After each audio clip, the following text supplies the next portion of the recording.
साल 1998।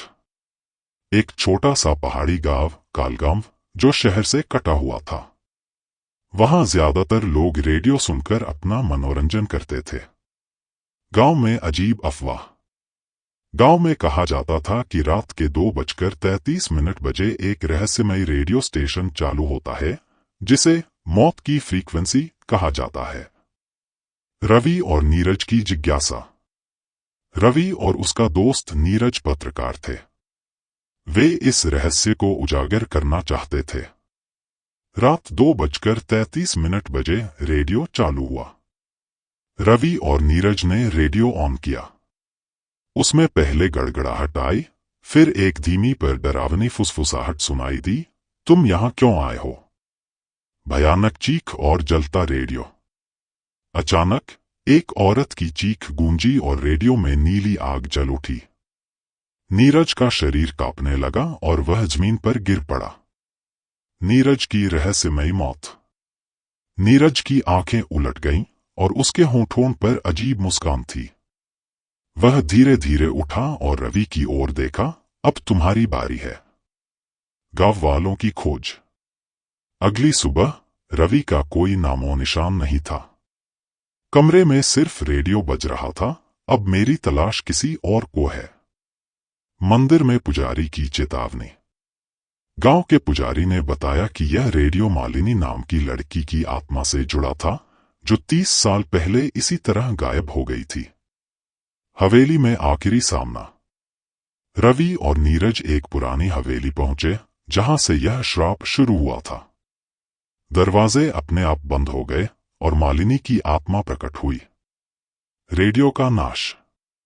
रवि ने हिम्मत जुटाई और रेडियो को जलाने के लिए माचिस फेंकी। मालिनी की आत्मा चीखती हुई जलने लगी और गायब हो गई। क्या बुराई खत्म हुई? गांव में शांति लौट आई। लेकिन अगले दिन किसी और के घर से फिर से वही रेडियो की आवाज आई, तुम बच नहीं सकते। साल 1998। एक सर्दियों की रात।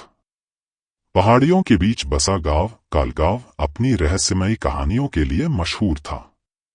लोग कहते थे कि इस गांव में रात के 2:33 बजे एक अजीब रेडियो स्टेशन चालू होता है जिसे मौत की फ्रीक्वेंसी कहा जाता था। गांव में पिछले 6 महीनों में 5 लोग अचानक लापता हो चुके थे। हर बार उनकी गुमशुदगी से पहले लोगों ने उनके घरों से अजीब रेडियो सिग्नल की आवाजें सुनी थी।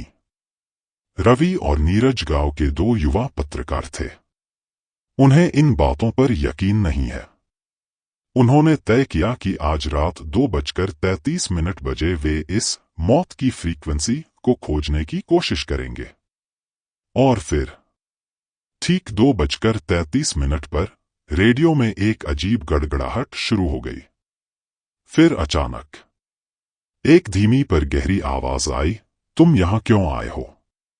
तुमने इसे चालू क्यों किया? अब तुम्हारी बारी है। रवि और नीरज दोनों सन्न रह गए। रेडियो की आवाज धीरे धीरे तेज होती जा रही थी। रेडियो में एक औरत की दिल दहला देने वाली चीख गूंज उठी, बचाओ, मत छोड़ो मुझे। रवि, इसे बंद करो। लेकिन रेडियो बंद नहीं हो रहा था। अब उसमें कई लोगों की कराहटें आने लगीं, जैसे कोई दर्द में चिल्ला रहा हो। फिर अचानक आवाजें एकदम शांत हो गई। रेडियो से एक अजीब सी फुसफुसाहट आई, मैं अब तुम्हारे पास हूं। कमरे का दरवाजा धीरे धीरे अपने आप खुलने लगा। रवि ने मोबाइल की फ्लैशलाइट ऑन की और कमरे में चारों तरफ रोशनी डाली। बेड के नीचे कोई लेटा हुआ था। रवि, बेड के नीचे कोई है। नीरज की आवाज कांप गई। रेडियो हवा में उठकर जमीन पर गिर पड़ा। ठक। दरवाजा खुला, लेकिन बाहर कोई नहीं था। गांव के पुजारी पंडित नारायण पहले से ही जाग रहे थे, जैसे उन्हें इस घटना का अंदाजा हो। तुमने उसे जगा दिया है, पुजारी ने कहा। आज से 30 साल पहले इसी गांव में एक लड़की थी, मालिनी। वह रेडियो पर गाने सुनना बहुत पसंद करती था। एक रात 2:33 बजे जब वह रेडियो सुन रही थी, तभी अचानक उसकी चीखों की आवाज आई और अगले दिन वह गायब हो गई।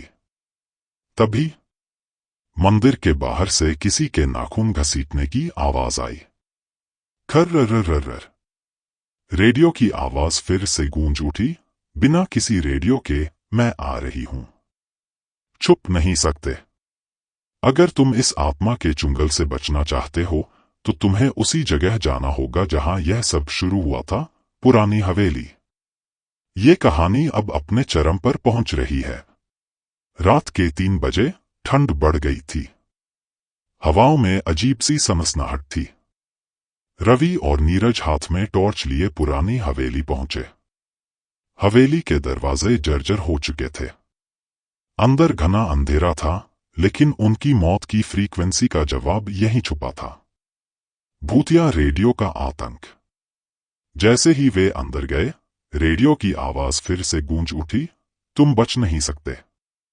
अचानक हवेली के दरवाजे अपने आप बंद हो गए। रेडियो खुद ब खुद हवा में उठ गया और तेजी से घूमने लगा। बचाओ, छोड़ दो हमें, नीरज चिल्लाया। लेकिन तभी एक भयानक परछाई सामने प्रकट हुई। यह मालिनी की आत्मा थी, जली हुई त्वचा, सफेद आंखें और डरावना चेहरा। वह हवा में तैरते हुए उनके पास आई और बोली, तुमने मेरी आवाज सुनी, अब तुम भी मेरे साथ रहोगे। आखिरी रास्ता। रवि ने हिम्मत जुटाई और जल्दी से लकड़ी का एक टुकड़ा उठाकर रेडियो पर दे मारा। लेकिन रेडियो नहीं टूटा, बल्कि उसमें से और ज्यादा डरावनी चीखें आने लगीं। तुम्हें लगता है कि मुझे मार सकते हो? अब तुम मरोगे। मालिनी की आत्मा ने तेजी से नीरज की तरफ उड़ान भरी। नीरज जमीन पर गिर पड़ा, उसकी आंखें पलटने लगीं। अंतिम प्रयास। रवि ने जल्दी से जेब से माचिस निकाली और रेडियो पर फेंक दी। भड़ाक, रेडियो जलने लगा और उसके साथ ही मालिनी की आत्मा भी चीखते हुए जलने लगी। नहीं, नहीं, मुझे जलाओ मत। वह तड़पने लगी और कुछ ही सेकंड में गायब हो गई। सब खत्म। या फिर हवेली के दरवाजे अपने आप खुल गए। रवि ने नीरज को उठाया और दोनों तेजी से भागते हुए गांव लौट आए। गांव के लोग जमा हो चुके थे। क्या आत्मा हमेशा के लिए चली गई? रवि ने यह पूछा। पंडित जी ने आसमान की ओर देखा और कहा, शायद, लेकिन बुराई कभी पूरी तरह खत्म नहीं होती। अंत या एक नई शुरुआत? रवि और नीरज ने सोचा कि अब सब खत्म हो गया है। लेकिन अगले ही दिन गांव के एक बुजुर्ग के घर से फिर से वही रेडियो की आवाज आई। तुम बच नहीं सकते। क्या यह वास्तव में अंत था या फिर एक नई दहशत की शुरुआत?